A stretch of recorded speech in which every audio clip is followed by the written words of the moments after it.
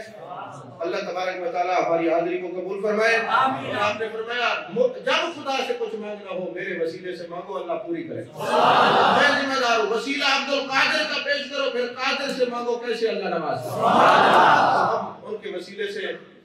مانگتے بھی ہیں خدا سے، ذکر گناہوں کا کفارہ بھی ہے، اور نام لیتے بھی ہیں کہ رزق میں بھی اضافہ ہو اور گناہوں میں کمی ہو۔ اللہ تعالیٰ ہماری حاضری قبول فرمائے۔ اب محفل سماع